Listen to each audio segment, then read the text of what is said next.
أما بعد فأعوذ بالله من الشيطان الرجيم بسم الله الرحمن الرحيم ولا تقولوا لما تصف ألسنتكم الكذب هذا حلال وهذا حرام لتفتروا على الله الكذب إن الذين يفترون على الله الكذب لا يفلحون। মহান আল্লাহ রাব্বুল আলামিন পবিত্র গ্রন্থ কোরআনে কারিমের মধ্যে বলেছেন যে তোমাদের মুখে যা কিছু আসে সেটাকে তোমরা মিশে মিশে বলো না যে এটা হালাল কি এটা হারাম, এটা হালাল ওটা হারাম, যা মনে আছে তাই বলো। এরকম বলে অভিহিত করো না। তাফতারা আলাল্লাহিল কাযিব, এটা আল্লাহর প্রতি মিথ্যা অপবাদ দেওয়া হয়।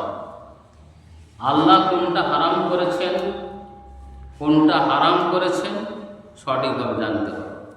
তা না জেনে নিজেরা যদি মনে করে যে আমরা যেটা বলছি এইটাই হালাল ওটা হারাম, এটা কোনো মতেই নয়, তাহলে আল্লাহ পাকের উপরে মিথ্যা আরোপ করা। ইন্নাল্লাযীনা ইফতারুনা আলাল্লাহিল কাযিব লা ইফলিহুন, নিশ্চয় যারা আল্লাহ পাকের উপরে মিথ্যা আরোপ করে তারা কখনো সফলকাম হয় না, তারা সফলকাম হয় না। এখানে একটা জিনিস বুঝে রাখতে হবে আমাদের, যে আল্লাহ রাব্বুল আলামিন যেটাকে হালাল লেগেছেন সেটাকে হালাল মনে করা, যেটাকে হারাম করেছেন সেটাকে হারাম মনে করা। আল্লাহ রাব্বুল আলামিন আমাদের যে খাদ্য দিয়েছেন সে খাদ্যের মধ্যে এমন কিছু জিনিস আছে যেগুলো আমরা অপচয় করি, কিছু জিনিসটা আমরা আবার নিজেরা হালাল মনে করি কিন্তু সেটা হারাম, কিছু আবার হারাম আছে সেগুলো আমরা হালাল মনে করে নিচ্ছি, কিছু হালাল আছে হারাম মনে করে নিচ্ছি, বিভিন্নভাবে হয়ে যাচ্ছে। আল্লাহ রাব্বুল আলামিন বলেছেন কুলু ওয়াশরাবু ওয়ালা তুসরিফু, তোমরা খাও পান করো, অপচয় করো না বা অতিরঞ্জিত করো না। আমরা প্রায় দেখতে পাই বিভিন্ন রোগ, বিভিন্ন রকমের অসুখ ইত্যাদিতে আমরা পড়ে যাই এবং ডাক্তার বুদ্ধি দেখিয়ে হতাশাগ্রস্ত হয়ে পড়ি যে কোনো মতে সুফল পাওয়া যাচ্ছে না। তাহলে কি হবে? মিশরের একজন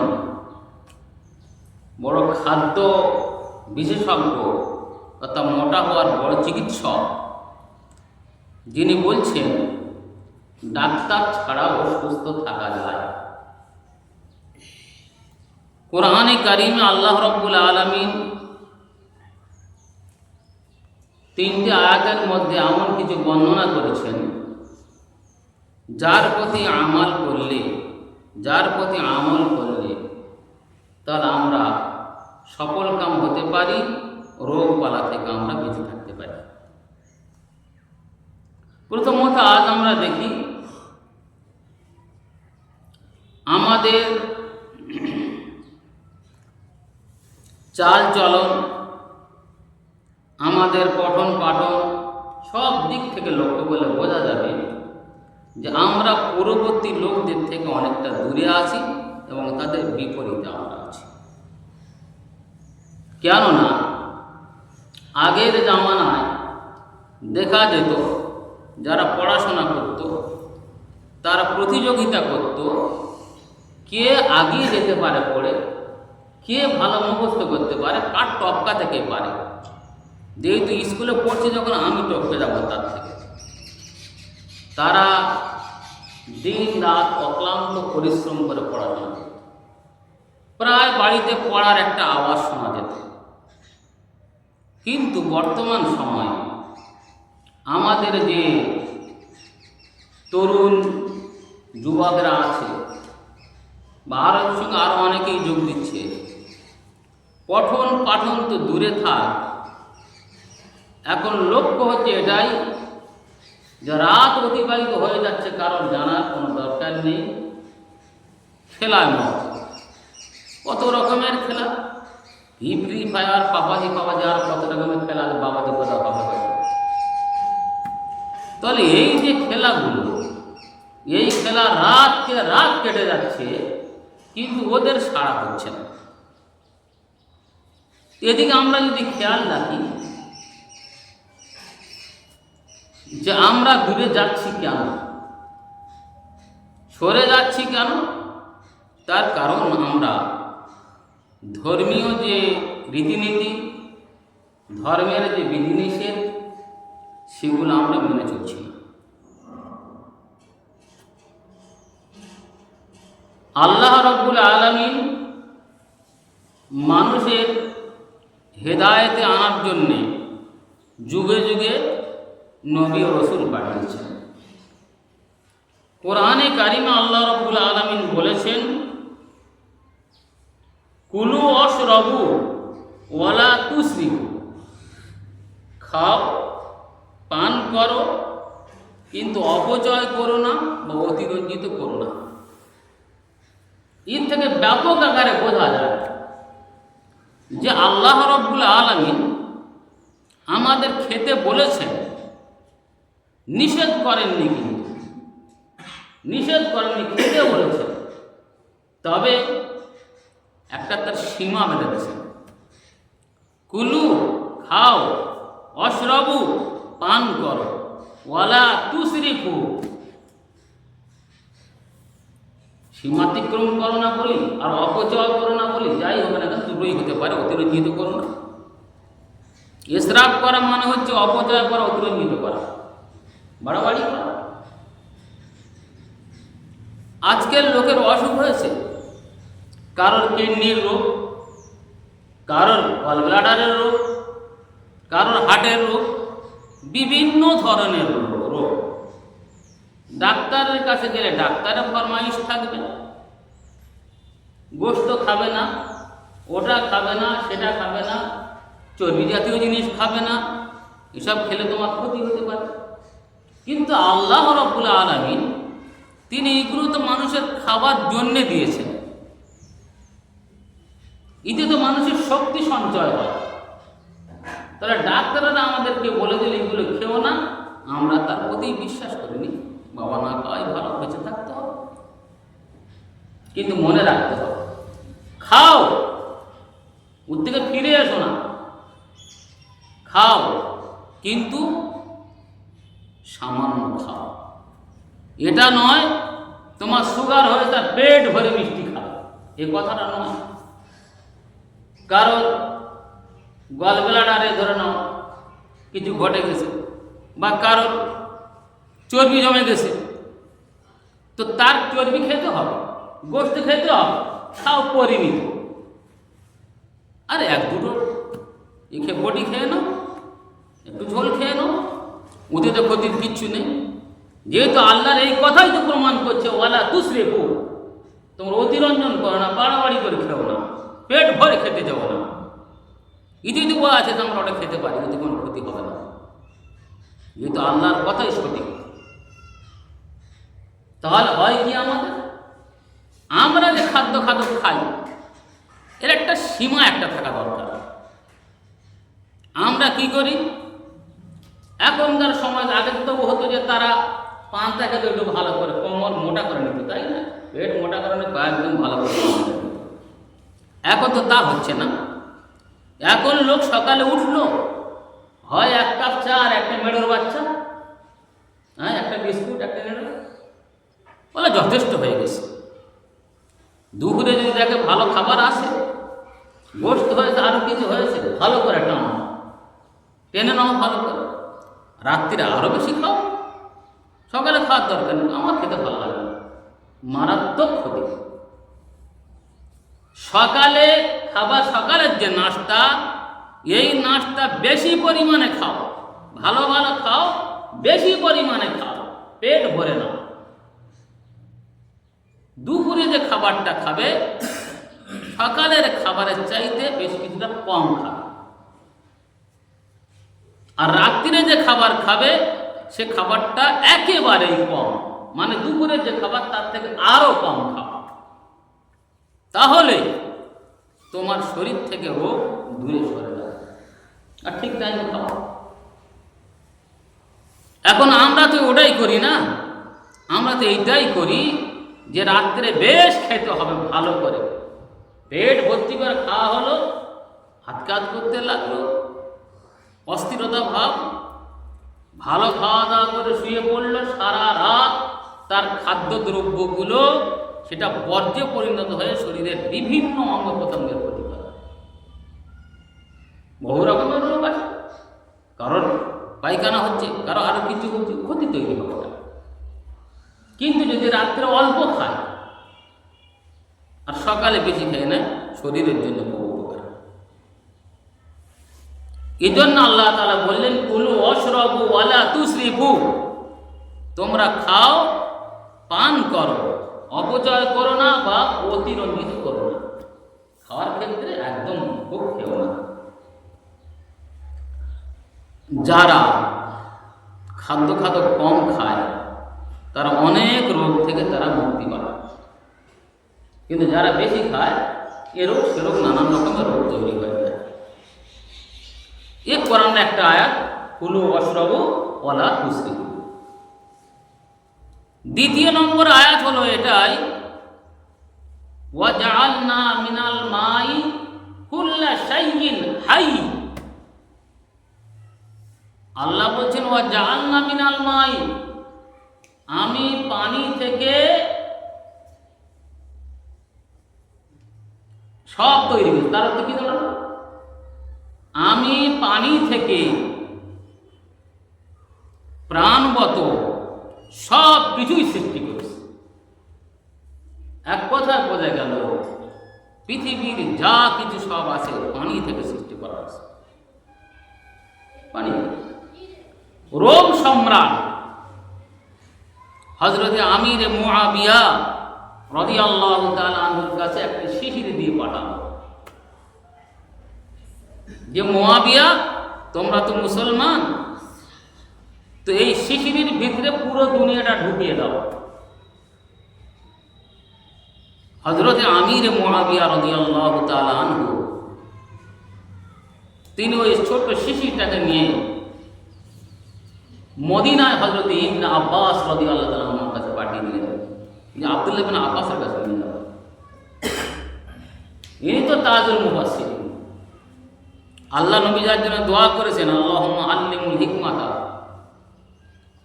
ওয়া ইলমাল কিতাব আল্লাহুম্মা ফাক্কিহু ফিদ্দীন। নবী দোয়া করেছেন আল্লাহুম্মা ফাক্কিহু ফিদ্দীন, তার জন্য দোয়া করেছেন আল্লাহ একে দ্বীনের গভীরতা দান করুন।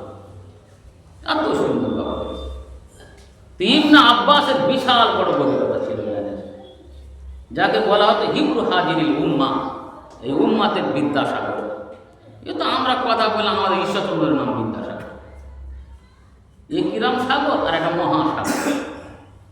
ইবনে আব্বাস বিশাল বড় পণ্ডিত, যাকে বলা হয় উম্মতের বিদ্যাসাগর, সব থেকে বড় পণ্ডিত।